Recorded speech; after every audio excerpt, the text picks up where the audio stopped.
Selamat datang di channel novel kita.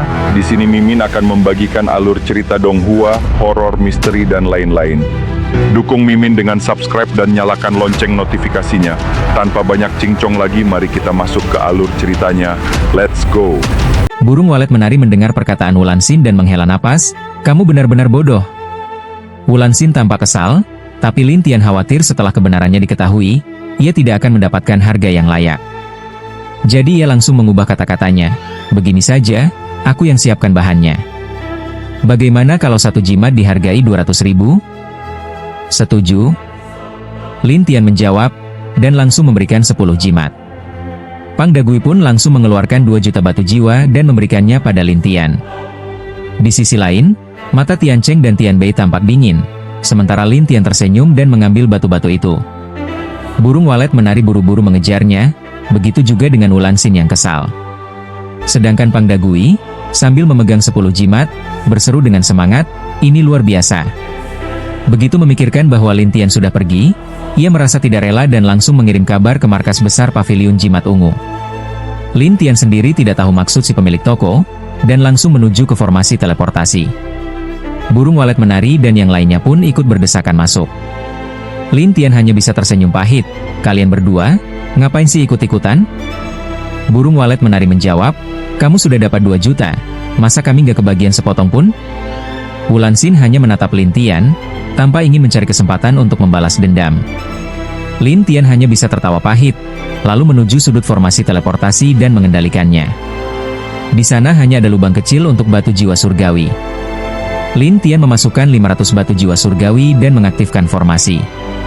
Ketika mereka berlima muncul kembali, mereka sudah berada di kota Wang Yue, sebuah kota bintang 3. Kota Wang Yue? Ini di mana? Burung walet menari penasaran, sementara Lin Tian menatap Wulansin sambil tersenyum. Apa kamu bisa cari tahu keberadaan sekte jiwa suci di sini? Mana aku tahu, jawab Wulansin langsung, lalu buru-buru berhenti memikirkan soal sekte jiwa suci. Takut Lin Tian menjebaknya lagi. Nampaknya kamu memang gak tahu di mana sekte jiwa suci itu, goda Lin Tian. Siapa bilang aku nggak tahu? Wulansin membalas, tapi Lin Tian sudah mendapatkan petunjuk penting dan tersenyum. Terima kasih banyak. Wulansin pun menginjak tanah kesal, kamu, dasar licik. Burung walet menari menatap Wulansin penasaran, kamu terjebak lagi, ya? Dia sengaja mancing supaya aku mikir di mana sekte jiwa suci itu berada, jawab Wulansin sambil mendengus. Burung walet menari menggeleng, lihat dirimu, cantik-cantik tapi polos banget. Yang polos itu kamu, balas Wulansin. Burung walet menari menanggapi santai, kalau kamu mau balas dia, jangan emosi dulu. Mending kerja sama denganku. Kalau kamu bisa balas dia, gak mungkin nunggu sampai sekarang, balas Wulansin. Itu karena aku kekurangan bantuan. Tapi kamu kan dari aliansi jiwa surgawi, pasti banyak orangmu di mana-mana, kan? Tanya burung walet menari. Tentu saja, jawab Wulansin bangga. Bagus, burung walet menari tersenyum. Bagus kenapa? Tanya Wulansin curiga. Asal kamu ikuti rencanaku, kita bisa hajar si bocah itu, kata burung walet menari dengan percaya diri, meski Wulansin masih ragu. Kamu gak punya pilihan, ujar burung walet menari sambil tersenyum. Wulansin akhirnya menggertakkan gigi dan berkata, oke, aku ikut. Yuk, kita siapkan dulu, kata burung walet menari sambil membawa Wulansin pergi. Tian Cheng bingung, kenapa mereka tiba-tiba pergi? Tian Bei juga tak paham, yang satu gila, yang satu tolol. Gak ngerti kenapa mereka terus ngejar Lindi. Lin Tian hanya tersenyum, gila dan tolol, deskripsi kalian pas banget. Lindi, hebat juga kamu, puji Tian Bei. Biasa aja, jawab Lin Tian sambil menuju ke sebuah penginapan. Tian Cheng penasaran, Lindi, kenapa ke penginapan ini? Tadi saat kupikirkan, tempat ini bisa jadi petunjuk keberadaan sekte jiwa suci, jawab Lin Tian sambil melihat sekeliling. Ini markas sekte jiwa suci? Tanya Tian Cheng ragu. Kita tanya aja, siapa tahu ada jawabannya, kata Lin Tian sambil mendekati meja resepsionis, tempat seorang pemilik penginapan yang tampak lemah dan sering batuk duduk. Saat Lin Tian dan 2 rekannya mendekat, si pemilik penginapan bertanya sambil batuk, kalian mau menginap? Tidak, jawab Lin Tian. Oh, tidak menginap? Jadi kalian kesini untuk? Mencari informasi, Lin Tian tersenyum, lalu diam-diam menyuruh burung jiwanya untuk mengamati si pemilik penginapan, untuk tahu apakah dia berbohong. Pemilik penginapan tak tahu kalau sedang diawasi, lalu ragu-ragu menjawab, "Ada apa?" "Sekte Jiwa Suci. Kamu tahu? Atau ada orang mereka di sini?" tanya Lin Tian langsung. Wajah si pemilik berubah-ubah, tapi Lin Tian bisa membaca pikirannya. Akhirnya si pemilik tersenyum pahit. Sekte Jiwa Suci itu kelompok misterius. Siapa tahu mereka di mana? Oh, jadi kamu nggak tahu? Lin Tian menatapnya. Iya, nggak tahu, jawab pemilik itu dengan senyum percaya diri. Tapi aku tahu kamu bohong, balas Lin Tian sambil tersenyum, lalu minta satu kamar. Jadi kamu jadi menginap? Tanya pemilik itu terkejut. Iya, jawab Lin Tian. Kamu mau yang mana? Ada pilihan apa saja? Kamar terbaik 100 batu jiwa surgawi per malam, lalu 50, 10, dan paling murah 1. Lin Tian langsung melempar 100 batu jiwa, yang terbaik. Pemilik toko pun memanggil pelayan, cepat, antar tamu ke kamar. Baik, tuan, jawab pelayan, lalu mengantar Lin Tian dan yang lain ke atas. Si pemilik menatap mereka lama sebelum kembali bekerja. Dalam perjalanan, Lin Tian bertanya, pernah dengar tentang Sekte Jiwa Suci? Pelayan itu tertawa, mana mungkin. Dengar aja belum pernah. Jadi kamu gak pernah lihat mereka? Gak pernah dengar juga, jawab pelayan sambil tersenyum. Lin Tian pun memeriksa kejujurannya lewat burung jiwa. Tian Cheng dan Tian Bei penasaran, tapi mereka tetap mengikuti hingga sampai di kamar. Tian Cheng bertanya, Lin Di, kamu dapat petunjuk? Pemilik toko menyembunyikan sesuatu. Tapi pelayan itu jujur, dia nggak tahu apa-apa, jawab Lin Tian. Tian Cheng dan Tian Bei makin penasaran, lalu Lin Tian melanjutkan, waktu aku tanya tentang Sekte Jiwa Suci, dia langsung kepikiran beberapa hal. Apa saja? Tanya Tian Cheng penasaran. Pertama, dia mikir siapa kita dan kenapa nanya soal Sekte Jiwa Suci.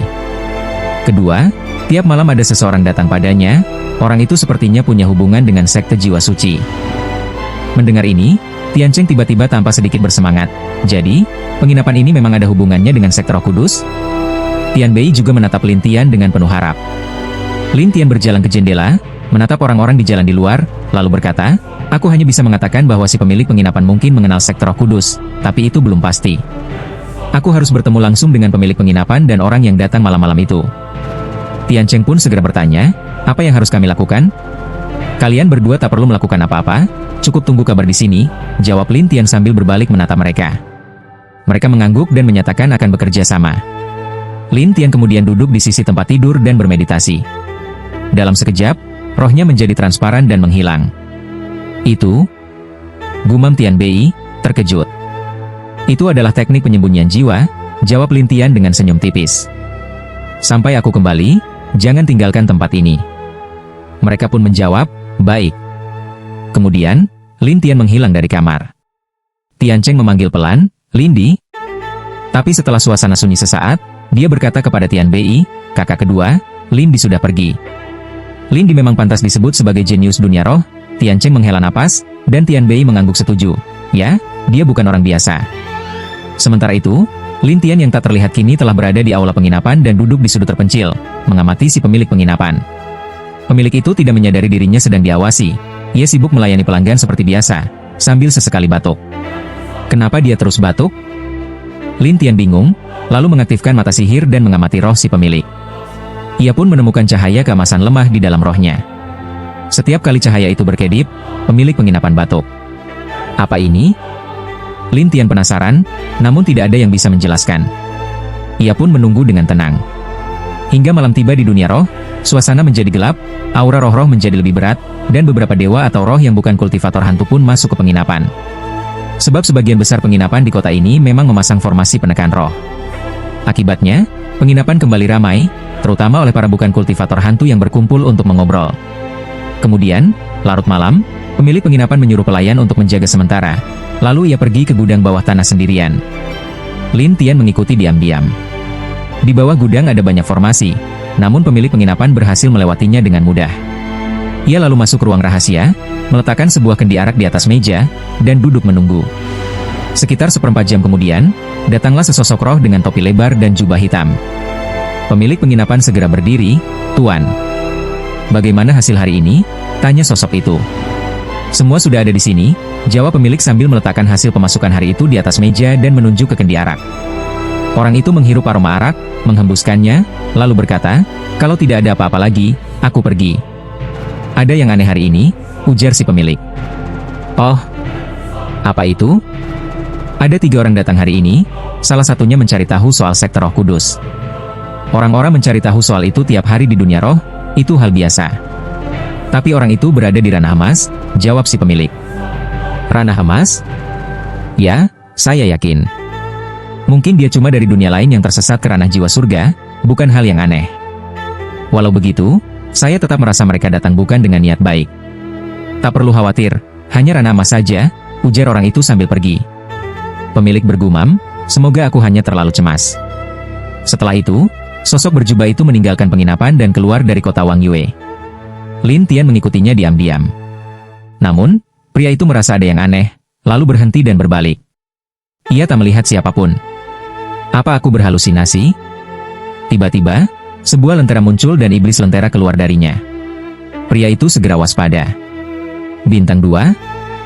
Aku memang bintang 2, tapi aku sudah berevolusi," jawab si iblis, lalu menyerang. Pria itu terkejut dan hendak menghindar, tapi terlambat. Iblis itu hampir mengenainya. Namun, sebuah cahaya putih tiba-tiba muncul dan menghantam iblis, membuatnya lari ketakutan. Pria itu pun lega dan melihat ke arah penyelamatnya, Lin Tian. "Terima kasih. Tapi kau mengikutiku?" "Ya. Karena kau orang sekte Roh Kudus, aku ingin bergabung," ujar Lin Tian. "Bagaimana kau tahu siapa aku?" "Aku menginap di penginapan, dan mengamati semua yang dilakukan pemiliknya," jelas Lin Tian. Pria itu terkejut. Lin Tian menyuruh burung rohnya memperhatikan gerak-gerik pria itu. Pria itu berkata, "Aku memang harus berterima kasih karena kau menyelamatkanku, tapi sekte kami punya aturan. Kami tak bisa membawa orang luar begitu saja." "Tidak bisa bergabung?" tanya Lin Tian. "Kalau kau ingin bergabung, aku bisa memberimu sebuah alamat." "Oh, di mana?" "Pergilah ke kuil Wang Yue di kota ini. Saat kuil dibuka siang hari, mintalah sebuah jimat, lalu lemparkan jimat itu ke sumur kering di kuil. Jika lolos seleksi awal, kau akan diberi tempat untuk ujian sesungguhnya keesokan harinya." Setelah mendengarnya, Lin Tian mengucapkan terima kasih. "Aku harap kau lolos, tapi jangan punya niat macam-macam, atau kau akan cepat mati kalau ketahuan." "Niat macam-macam?" "Ya. Sekali seseorang berniat buruk terhadap sekte kami, dia akan tamat saat ujian." Lin Tian tersenyum paham, "Terima kasih atas peringatannya. Semoga beruntung." Setelah berkata begitu, pria itu menghilang dalam bayangan. Lin Tian lalu berkata, "Keluarlah." Iblis lentera muncul dengan wajah muram. "Tuan, kau hampir membuatku mati ketakutan dengan seranganmu tadi. Kalau tidak begitu, mana mungkin dia mengungkapkan info tentang sekte Roh Kudus?" Lin Tian tertawa. "Itu juga benar." Setelah itu, Lin Tian menyimpan kembali iblis lentera dan kembali ke penginapan. Namun, saat tiba di kamarnya, Tian Cheng dan Tian Bei sudah tidak ada. Mereka hanya meninggalkan sepucuk surat di sisi tempat tidur. Lin Tian mengambil surat itu dan membacanya. Isi surat itu, tentu saja, dari Wu Huoyan. Dan dia menulis dengan sombong, "Kedua orang ini sudah kami bawa. Kalau kau ingin mereka selamat, datanglah ke rumah jiwa mabuk di kota Wang Yue." Perempuan ini benar-benar menyebalkan, gumam Lin Tian. Ia menyimpan surat itu dan langsung turun ke bawah. Ia menghampiri pemilik penginapan dan menanyakan lokasi rumah jiwa mabuk, lalu segera pergi dari sana. Rumah jiwa mabuk adalah tempat favorit para talenta berkumpul di kota Wang Yue, karena setiap malam banyak barang berharga yang dilelang di sana. Tempat ini hanya cocok untuk orang-orang bertalenta dan kaya, jadi orang biasa jelas tidak akan sanggup masuk. Saat Lin Tian tiba, kedatangannya menarik perhatian banyak orang. Beberapa dari mereka berbisik, "Bagaimana bisa seseorang dari tingkat alam emas datang ke sini?" "Siapa tahu apa yang dia pikirkan," jawab yang lain. Seorang pelayan muda di pintu rumah jiwa mabuk langsung menghadang Lin Tian. "Tidak sembarang orang boleh masuk ke sini." "Ada persyaratan khusus?" tanya Lin Tian.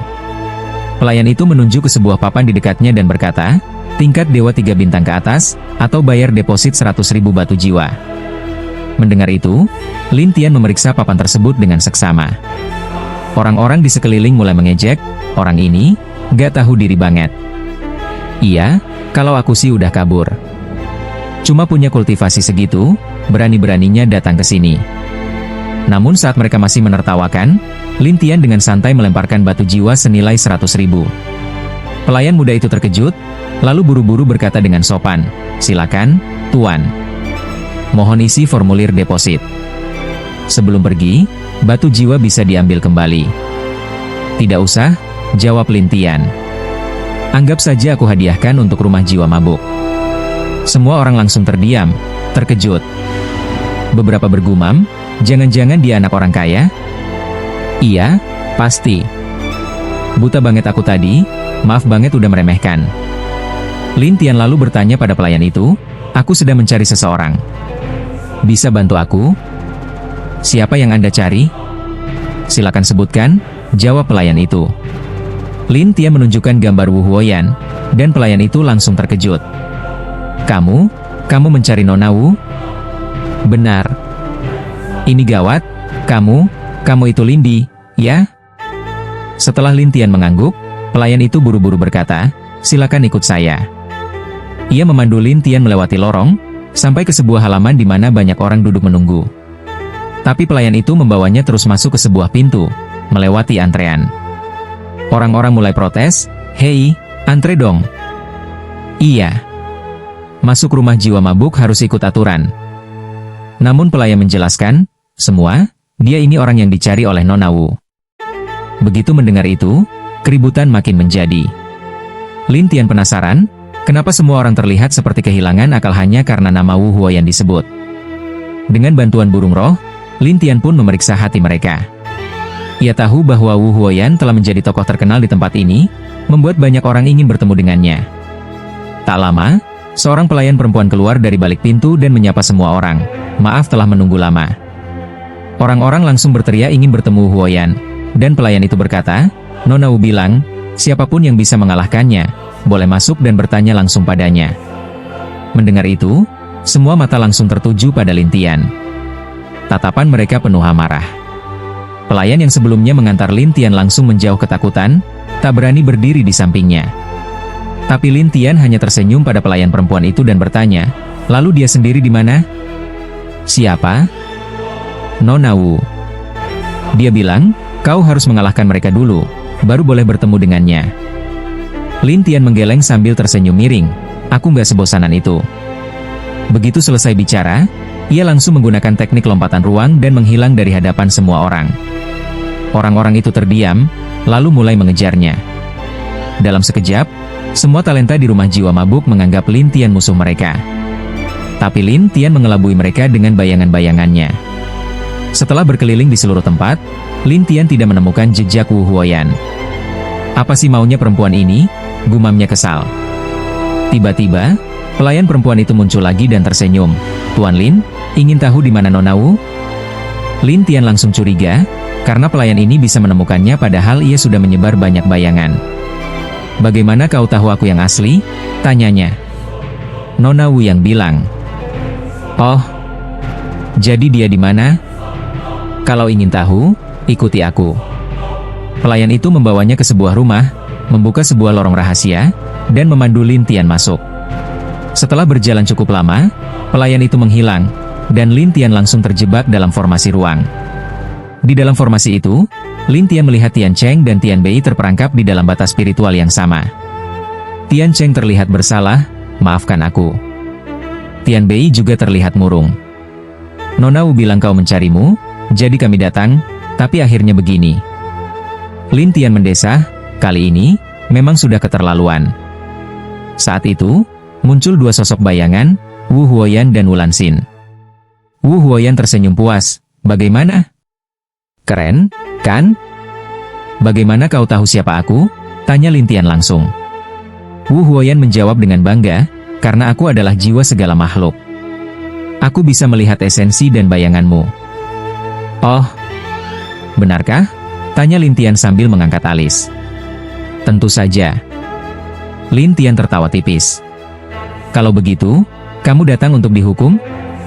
Atau aku yang harus mencarimu dan memperbaiki kelakuanmu? Dasar sombong. Dengan kekuatanmu, Kau tak akan bisa melukai jiwaku sedikit pun, kata Wu Huoyan dengan percaya diri. Lin Tian tersenyum aneh, yakin gak bisa? Coba saja kalau bisa, ejek Wu Huoyan. Lin Tian menjawab santai, jangan nangis nanti. Kalau berani, keluar dan hadapi, tantangnya. Cuma formasi ruang receh begini. Formasi ruang receh? Ini formasi yang dibuat banyak ahli formasi dari aliansi roh. Katanya sih, 6 bintang dewa pun bisa terjebak di dalamnya, kata Wu Huoyan dengan bangga. Lin Tian tersenyum lagi, pernah dengar tentang hubungan bayangan dengan Buddha? Nonsense.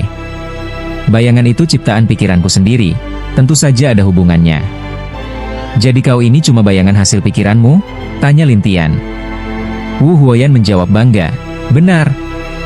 Kalau tidak, mana mungkin aku bisa berdiri di sini? Bagus. Lin Tian tertawa lebar. Pada saat itu, bayangan Lin Tian menghilang, tetapi menghilang di dalam formasi ruang. Orang-orang penasaran dengan apa yang akan dilakukan Lin Tian. Si burung api, Wu Huoyan, berkata dengan heran, apa yang kau lakukan? Tapi tiba-tiba, formasi ruang berubah, dan Lin Tian menatapnya sambil tertawa. Sekarang, bisa pergi atau tidak? Aku. Wu Huoyan tertegun, lalu mencoba terbang, tetapi tak bisa keluar dari sana. Bahkan Wu Lanxin juga merasa aneh, kenapa tidak bisa keluar? Lin Tian tersenyum pada mereka berdua. Aku sudah mengubah formasinya, jadi bayangan kalian tidak bisa meninggalkan tempat ini. Wu Huoyan berkata tak peduli, kalau tak bisa keluar, ya sudah. Toh kamu juga tak bisa keluar. Aku sih gampang keluar, tapi aku tak pergi langsung. Kamu tahu kenapa? Lin Tian menatap Wu Huoyan sambil tersenyum. Wu Huoyan malah mengejek, aku pikir kamu memang tidak bisa pergi. Tapi Lin Tian berjalan ke arahnya, dan Wu Huoyan tidak takut sama sekali. Ini cuma bayanganku. Lagi pula, aku sudah mempelajari semua teknikmu, tak takut sama sekali pada roh atau teknik jiwa, jadi kamu tak bisa apa-apa padaku. Saat itu, Lin Tian mengeluarkan kotak bintang hantu dan dewa, lalu memasang belenggu pada bayangan Wu Huoyan dan memasukkannya ke dalam kotak. Heh, apa ini? Tempat yang bahkan makhluk roh pun takut. Setelah itu, Lin Tian tak memperdulikannya lagi. Wu Lanxin panik, dan Lin Tian tersenyum padanya. Dia tak takut pada teknik roh atau jiwa. Tapi bagaimana denganmu? Aku juga bayangan. Aku tahu. Tapi bayanganmu kuat, kan? Kamu juga akan merasakannya. Iya, kan? Lin Tian tersenyum. Wu Lanxin panik. Kamu mau apa? Lin Tian mengeluarkan belenggu untuk mengikatnya, lalu memanggil iblis lampu. Jangan bunuh dia, katanya pada iblis lampu. Baik. Iblis lampu mulai mengepung Wu Lanxin, sesekali melahapnya dan membuatnya berteriak kesakitan. Iblis lampu lalu mundur, dan setelah Wu Lanxin istirahat sebentar, dia menyerangnya lagi, seperti kucing bermain dengan tikus. Tian Cheng dan Tian Bei menarik napas, sementara Lin Tian tersenyum pada mereka dan bertanya, kalian baik-baik saja? Tidak apa-apa. Mereka menggeleng. Lin Tian duduk, menatap Wu Lanxin, dan mereka juga melirik kotak bintang hantu. Tian Cheng bertanya heran, Lindi, si penari itu, bagaimana dia? Biarkan saja di dalam kotak, biar dia menikmati. Apa yang ada di dalam kotak itu? Cahaya bintang pemangsa, jawab Lin Tian sambil tersenyum. Tian Cheng terkejut. Lin Tian melanjutkan, itu bukan teknik jiwa atau roh, tapi kekuatan dari dunia roh, dan sangat berbahaya bagi roh. Bayangan penari itu, sungguh begitu kuat? Tanya Tian Cheng tak percaya. Bayangannya memang kuat. Tapi tetap saja, dia hanya bayangan. Dia tak sekuat yang asli. Tian Bei lalu ragu bertanya, Lindi, walau si penari itu agak berlebihan, dia sepertinya cuma ingin bercanda denganmu. Dia sudah mempermainkanku berkali-kali. Kalau tidak kuberi pelajaran, dia tidak akan tahu siapa aku. Lin Tian tertawa. Kamu tidak akan membunuhnya, kan? Tanya Tian Bei. Itu cuma bayangan. Kalau mau kubunuh, dari tadi sudah kubunuh. Tapi aku ingin dia mengakui kesalahannya. Setelah itu, Lin Tian menatap Wu Lanxin. Kamu iblis, ujar Wu Lanxin ketakutan.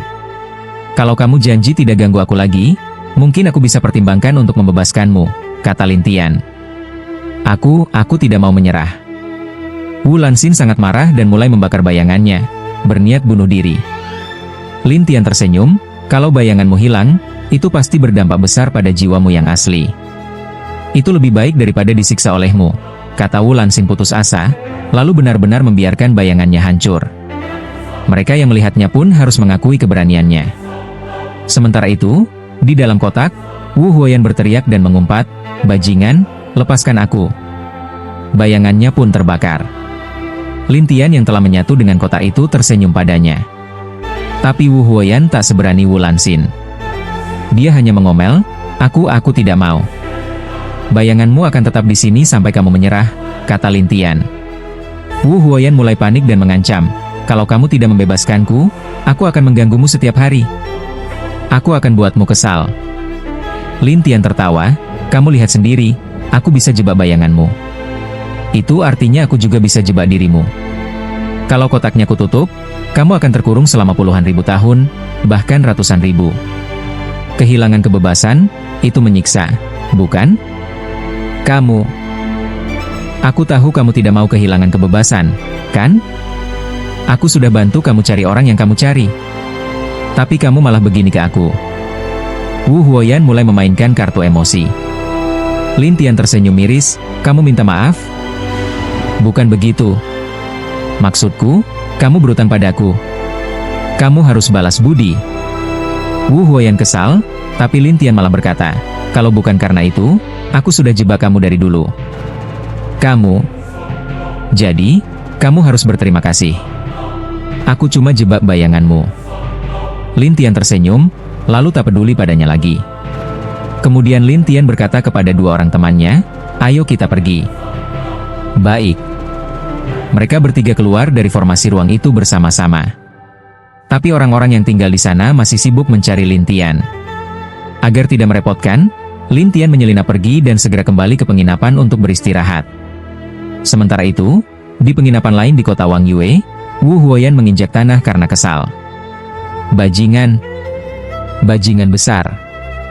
Di sampingnya, Wu Lanxin yang terluka berkata dengan tidak rela, "Ini semua karena triknya. Kamu tak perlu bakar bayanganmu sendiri." Wu Huoyan menghela napas saat melihat keadaan Wu Lanxin yang begitu lemah. "Aku tak ingin dihina olehnya," kata Wu Lanxin dengan sedih. Tapi Wu Huoyan malah tebal muka dan berkata, "Lebih baik hidup memalukan daripada mati sia-sia." Wu Lanxin tertegun dan tak tahu harus menjawab apa. Dia hanya bertanya, "Jadi, sekarang kita harus bagaimana?" Formasi ruang tak bisa jebak dia, tapi para jenius di tempat ini pasti tak akan membiarkannya. "Apa maksudmu?" Wu Lanxin merasa firasatnya tidak enak. Wu Huoyan tertawa, "Aku sudah menyuruh rumah jiwa mabuk memberitahu para jenius itu bahwa bocah itu sudah kembali ke penginapannya, dan memberitahu lokasi pastinya." Wu Lanxin terkejut. "Kamu mau dia dibalas karena menyiksa bayanganmu?" "Itu cuma bayangan. Dia bebas saja menyiksanya." Wu Huoyan berkata dengan gagah, tapi dalam hatinya kesal. "Brengsek. Kalau aku punya kesempatan, aku juga akan jebak kamu dan biar kamu rasakan gelapnya kurungan." Wu Lanxin melihat bahwa Wu Huoyan, si burung api, tampaknya ingin mengurus ratu hutan lebih daripada dirinya sendiri. Dia bertanya dengan penasaran, "Apa hubunganmu dengan dia?" "Hubungan? Tidak ada," jawab Wu Huoyan sambil menghela napas, namun Wu Lanxin merasa bingung, "Kalian kelihatannya satu kelompok, kan? Memang berasal dari dunia yang sama, tapi orang ini sombong, angkuh, dan selalu mengintimidasi aku," jawab Wu Huoyan dengan marah. "Intimidasi kamu?" Wu Lanxin merasa itu mustahil, dan Wu Huoyan pun berkata, "Iya, dia memang mengintimidasi aku. Kalau tidak, aku nggak akan berpikir seperti ini, aku akan mengalahkan dia." "Oh." Wu Lanxin berpikir sejenak. "Tunggu sampai dia datang ke aku, atau para jenius yang tinggal di rumah jiwa mabuk akan mengganggunya setiap hari," ujar Wu Huoyan dengan penuh harapan. Sementara itu, Lin Tian yang berada di penginapan sama sekali tidak memperhatikan jiwa mabuk. Terlebih lagi, ketika sekelompok orang berlari ke penginapan dan berhenti di luar rumah dan jendela Lin Tian hanya tersenyum, sementara Tian Cheng dan Tian Bei terlihat khawatir. Pemilik penginapan dengan tergesa-gesa berkata, "Apa yang kalian lakukan, tuan-tuan?" Para jenius itu berteriak ingin mengalahkan Lin Tian satu persatu, sementara pemilik penginapan terlihat tertekan dan cemas. Ia datang ke rumah Lintian dan dengan sopan berkata, "Anak muda, apakah kamu bisa keluar dan menyelesaikan masalah ini? Kalau tidak, mereka akan bertengkar dengan tamu lain." Lintian menatap pemilik penginapan dan tersenyum. "Tentu." Pemilik penginapan langsung berkata dengan antusias, "Terima kasih atas pengertiannya." Namun, bukannya pergi, Lintian justru berdiri di jendela dan tersenyum pada orang-orang itu. "Kalian benar-benar ingin melawan aku?" "Ya," para jenius itu menjawab dengan arogan, dan Lintian tertawa, "Aku khawatir kalian hanya akan melarikan diri nanti." "Melarikan diri?" Ridiculous, mereka tidak percaya sama sekali dan meremehkan Lintian. Lintian melirik mereka dan tersenyum. "Baiklah, siapa yang paling kuat di antara kalian? Aku ingin beradu dengannya." Begitu kata-kata itu keluar, orang-orang itu tertawa mengejek, "Kamu yang terbaik? Anak muda, siapapun di sini bisa mengalahkanmu," kata mereka dengan meremehkan. Lintian tak ingin berbicara lebih lama, dia langsung bertanya, "Siapa yang paling kuat?" Mereka saling memandang, lalu akhirnya mereka menunjuk seorang pemuda yang duduk di atap rumah seberang, yang memegang sebuah pedang hantu di satu tangannya. Pedang hantu itu memancarkan energi roh yang kuat, dan napasnya seakan menyatu dengan pemuda itu. Pedang tersebut terlihat seperti pedang hidup. "Apakah kamu yang terkuat di antara mereka?" tanya Lintian sambil tersenyum, dan pria itu tampak dingin dan tinggi. "Apa namamu?" tanya Lintian. "Jiwa mabuk, yang terkuat di antara 3 bintang, pedang tanpa kasihan," jawab pria itu. Lintian tersenyum, "Nama kamu cukup mengesankan, tapi aku belum tahu seberapa kuat kamu." "Pedangku, jiwa Tuhan yang telah kubunuh, tak pernah gagal," jawab jiwa mabuk sambil menunjuk Lintian. Orang-orang bisa melihat banyak roh di sekitar pedang itu, dan mereka yang berada di bawah pengaruh jiwa mabuk takut untuk mengganggunya. Beberapa orang malah mengejek Lintian, "Anak muda, lebih baik kamu beradu dengan kami daripada dia." "Ya, itu pedang tanpa kasihan, tapi akan menyerap jiwa." "Tidak, sekali diserap, tidak akan bisa keluar lagi jika tidak hati-hati." Namun Lintian tertawa melihat pedang tanpa kasihan itu. "Kalau begitu, aku ingin lihat seberapa kuatnya." "Aku tidak ingin membunuh sembarangan, jadi sebaiknya kamu menyerah," ujar jiwa mabuk. "Aku tidak akan menyerah." Lintian menjawab, lalu mengulurkan tangannya, dan pedang tanpa kasihan itu tiba-tiba terbang ke tangan Lintian. Semua orang terkejut, apa yang terjadi? Bagaimana dia bisa mendapatkan pedang itu? Apa yang sedang terjadi? Semua orang kaget, sementara pedang tanpa kasihan tampak lebih bingung dan berkata, "Apa yang kamu lakukan pada pedangku?" "Tidak ada, aku cuma ingin lihat seberapa bagus pedang ini." Lintian bermain-main dengan pedang itu, sementara pedang tanpa kasihan mencoba mengendalikan dirinya, tapi pedang itu sama sekali tidak menurut. Hal ini membuat jiwa mabuk merasa frustasi. "Berikan pedangku kembali," katanya pada Lintian. "Baiklah, ambil saja sendiri," jawab Lintian. Pedang tanpa kasihan meluncur ke depan Lintian dan mencoba mengambil pedang itu, lalu menyerang Lintian dengan satu telapak tangan. Orang-orang mengira Lintian akan terhantam, karena pedang tanpa kasihan adalah senjata 3 bintang yang kuat, dan Lintian hanyalah orang biasa dari dunia emas.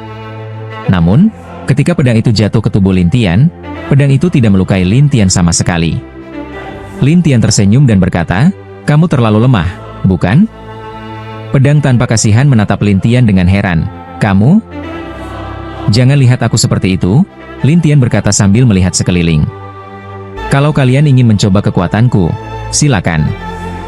Memang beberapa orang mencoba menyerang Lintian. Namun, serangan terhadap jiwa Lintian sama sekali tidak berdampak padanya. Pemilik penginapan yang melihat kejadian ini hanya bisa terdiam. Apa monster ini? Orang-orang yang tinggal di bawah pengaruh jiwa mabuk juga melihat Lintian dengan tak percaya. Lintian melemparkan pedang tanpa kasihan itu kembali, "Kalian bisa gunakan pedang ini untuk melawanku." Orang-orang terkejut melihat kelakuan Lintian yang begitu berani. Pedang tanpa kasihan menatap Lintian dengan bingung, "Apa kamu benar-benar pikir aku tidak berani? Cobalah, dan kamu akan lihat," jawab Lintian. Pedang tanpa kasihan menarik napas dalam-dalam, menggerakkan pedangnya, dan akhirnya menyerang Lintian. Pedang itu melepaskan bayangan kuat dan menyerang Lintian sebagai roh. Namun, pedang itu tidak memiliki efek apa-apa pada jiwa Lintian. Bahkan Lintian berkata sambil tersenyum, "Ada cara lain?" Pedang tanpa kasihan tertegun, mencoba menyerap jiwa Lin Tian dengan pedangnya. Namun jiwa Lin Tian sama sekali tidak bisa masuk ke pedang itu. Ini membuat pedang tanpa kasihan semakin frustrasi. Bukan hanya pedang tanpa kasihan, tapi semua orang di ruangan itu terkejut dengan tindakan Lin Tian. Beberapa dari mereka terkesiap, ini dunia emas? Dia lebih mengerikan daripada 3 bintang. Lebih dari itu, pedang tanpa kasihan adalah jenius dari 3 bintang. Semua orang menganggap Lin Tian sangat menakutkan, namun Lin Tian hanya tertawa dan berkata, "Aku tidak ingin bicara dengan kalian." Setelah itu, bayangan tak terhitung banyaknya dari Lin Tian menyebar. Lin Tian kemudian meminjam kekuatan jiwa seseorang yang paling kuat dan menyerang kekosongan satu persatu. Para jenius yang menganggap dirinya kuat itu langsung terpukul mundur, bahkan ada yang melarikan diri dengan panik. Beberapa orang yang lebih lambat berteriak satu sama lain. Pemilik penginapan yang sedang mengamati semua ini sudah sangat terkejut, dan tamu-tamu di penginapan itu juga kebingungan. Beberapa dari mereka bergumam, siapa dia? Aku tidak tahu. Sepertinya dia muncul begitu saja. Bagaimana bisa ada monster sehebat ini di dunia roh? Lin Tian hanya tersenyum pada mereka dan berkata, "Semua, jangan ganggu aku lagi." Setelah itu, Lin Tian menutup pintu dan jendela, lalu kembali ke tempat tidur dan duduk. Tian Cheng memujinya, "Lindi, kamu sungguh menakutkan." Tian Bei juga tertawa dan berkata, "Aku tidak menyangka kamu begitu kuat. Apakah ini pertama kali kamu mengenaliku?" Lin Tian hanya bisa tersenyum, dan Tian Cheng berkata dengan canggung, "Tidak." Tian Bei menjawab, "Meskipun ini bukan pertama kalinya, dulu kamu adalah kekuatan dewa, tapi sekarang kamu hanya berada di negara emas." "Benar, itu persis seperti itu," kata Tian Cheng. Lin Tian tersenyum pada mereka dan berkata, "Kalian tidak akan memuji saya, kan?" Kedua orang itu tersenyum canggung. Lalu mereka bertanya pada Lin Tian apakah dia sudah mencari informasi tentang sektor roh suci. Lin Tian sedikit mengangguk, "Kalau kalian punya mata, tunggulah hingga besok untuk melihat kuil bulan." Kuil bulan? Dua orang itu bingung, dan Lin Tian menjelaskan satu persatu, dan mereka akhirnya mengerti apa yang dimaksud. Namun, Tian Cheng khawatir, bagaimana jika orang-orang dari sektor roh suci tidak memberi kita informasi? Tian Bei ragu, seharusnya tidak begitu. Lin Tian tersenyum melihat keduanya, "Apapun yang terjadi, besok kita akan undi dulu, kemudian kita akan melemparkan undian ke dalam sumur dan menunggu berita." Keduanya mengangguk, lalu ketiganya menunggu datangnya hari esok. Namun, di kota bulan, cerita tentang Lin Tian menyebar kemana-mana, membuatnya terkejut dan menarik banyak undangan dari orang-orang, tetapi semuanya ditolak. Saat itu, di penginapan lain, setelah Wu Lanxin menceritakan apa yang terjadi kepada Wu Huoyan terkejut. "Apa? Dia mengajari semua jenius sebuah pelajaran?" "Ya." Kekuatan satu orang langsung membuat para jenius tertekan satu persatu. Wu Lanxin mengatakan bahwa dia tidak percaya Lin Tian bisa begitu kuat. Wu Huoyan mengerutkan kening, orang ini adalah monster di antara monster. Jadi sekarang bagaimana? Wajah Wu Lanxin saat itu terlihat tertekan, dan Dancing Fire Swallow berkata, "Tunggu saja, lihat besok." Wu Lanxin terpaksa menunggu dengan diam hingga keesokan harinya. Setelah Lin Tian bertiga pergi ke kuil bulan, ketika Dancing Fire Swallow menerima berita, dia langsung membawa Wu Lanxin. "Apa yang mereka lakukan di kuil bulan?" tanya Wu Huoyan, sementara Wu Lanxin semakin bingung, "Saya tidak tahu." Dancing Fire Swallow harus berkata, "Mari kita lihat saja." Saat itu, ketiganya tiba di aula untuk meminta tanda tangan, dan di sini, setiap orang harus menyerahkan beberapa batu roh langit untuk meminta tanda tangan. Tidak hanya itu, setelah undian, setiap orang bisa menyusupkan kesadaran mereka ke dalam undian untuk memahami makna dari undian tersebut. Namun, Lin Tian tidak mengerti, hal seperti ini seharusnya hanya dipercaya oleh orang biasa. Mengapa begitu banyak orang datang untuk meminta tanda tangan? Tian Cheng menjelaskan, di dunia roh langit, setiap kota besar memiliki kuil, dan kuil-kuil ini memiliki tempat untuk meminta tanda tangan. Oh, ada hal seperti itu? Lin Tian merasa aneh, dan Tian Cheng melanjutkan, kabarnya, banyak orang yang datang untuk meminta tanda tangan agar mereka bisa memastikan apakah mereka akan melakukannya atau tidak. Tian Bei juga berkata, "Ya, banyak orang di dunia roh langit yang suka melakukan ini." Lin Tian tersenyum pahit, "Kalian semua adalah dewa, dan ingin meminta kedamaian dari orang lain? Ini sangat ironis. Bahkan dewa pun tidak ingin mati," kata Tian Cheng. Lin Tian mengerti dan tersenyum, mari kita mulai. Kemudian, ketiganya meminta tanda tangan, memegangnya masing-masing, dan memasukkan kesadaran mereka. Setelah melihat isinya, ketiganya pergi ke sumur kering di pinggir kota. Hanya ketiga orang ini yang melemparkan tanda tangan mereka ke dalam sumur kering, dan lalu mereka mundur dan menunggu untuk melihat apa yang terjadi pada sumur tersebut. Dancing Fire Swallow dan Wu Lanxin tidak jauh dari sana. Apa yang mereka lakukan? Tanya Wu Huoyan dengan bingung. Sementara Wu Lanxin bertanya aneh, orang lain mengambil tanda tangan mereka. Mereka cukup baik untuk melemparkannya ke dalam sumur kering, dan mereka bahkan tidak pergi. Dancing Fire Swallow juga penuh keraguan, dan Wu Lanxin berkata penasaran, bagaimana kalau kita pergi dan bertanya? Mau ditangkap lagi oleh dia? Wajah Wu Huoyan terlihat tertekan, sementara Wu Lanxin ragu, apa kamu takut padanya? Orang ini bilang dia akan terjebak selama puluhan ribu tahun, ratusan ribu tahun. Kamu bilang aku takut padanya? Begitu dia memikirkan itu, dia masih merasa tertekan. Ketika Wu Lanxin mendengar ini, dia merasa tidak nyaman.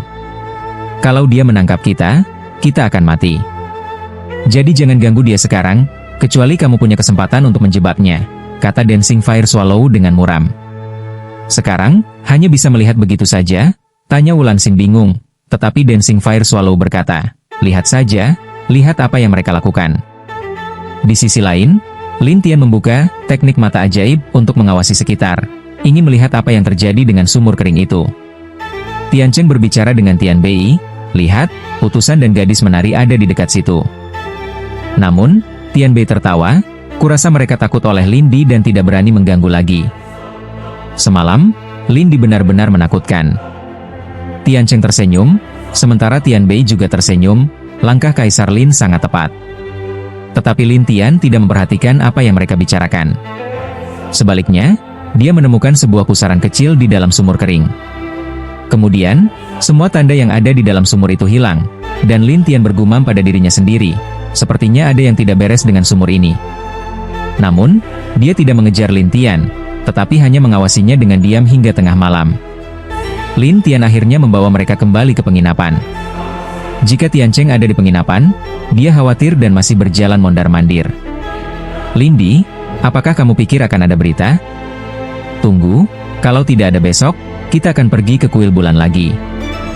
Ya? Tian Cheng mengangguk. Namun, keesokan harinya, ketiganya menerima transmisi melalui simbol transmisi, sehingga mereka tidak bisa mengidentifikasi arahnya. Tetapi Tian Cheng dan Tian Bei berkata bersama, kita di sini. Lin Tian juga tersenyum, saya juga menerima. Jadi kapan kita mulai? Tanya Tian Cheng, sementara Tian Bei melihat Lin Tian. Untuk lebih aman, Lin Tian bertanya pada mereka, apa pesan yang kalian terima? Dia berkata, saya diminta untuk pergi ke hutan di selatan kota. Di sana akan ada informasi ujian. Tian Bei ragu, saya di Chengbei. Lin Tian tersenyum pahit, saya di timur kota. Tian Cheng dan Tian Bei terkejut. Mereka penasaran mengapa lokasi ketiga orang itu berbeda. Lin Tian melihat kedua orang itu dan berkata, Sektor Suci kemungkinan ingin menguji kita bertiga secara terpisah, dan kemudian memutuskan apakah mereka akan menerima kita bergabung. Begitu kata-kata itu keluar, Tian Cheng khawatir, saya takut saya tidak akan lulus ujian. Namun, Lin Tian melihat mereka dan berkata, jangan khawatir, saya akan mencari cara untuk menemukan Sektor Suci, dan kemudian mencari kakakmu. Terima kasih banyak. Lin Tian menjawab, ya. Kemudian, ketiganya berpamitan dan pergi ke tiga arah yang berbeda di kota. Dancing Fire Swallow melihat ketiga orang itu terpisah dekat penginapan dan bertanya, apa yang mereka lakukan? Apa mereka sudah berpisah? Apa yang harus kita ikuti? Tanya Wu Lanxin dengan penasaran, dan Dancing Fire Swallow berkata, biarkan orangmu mengikutinya diam-diam dan lihat kemana mereka pergi. Wu Lanxin berkata, oke, saya akan atur sekarang. Kemudian, Wu Lanxin pergi, dan Dancing Fire Swallow bergumam, apa yang sedang dilakukan anak ini? Ya, waktunya habis. Bersambung ya bos. Besok kita lanjut lagi, oke?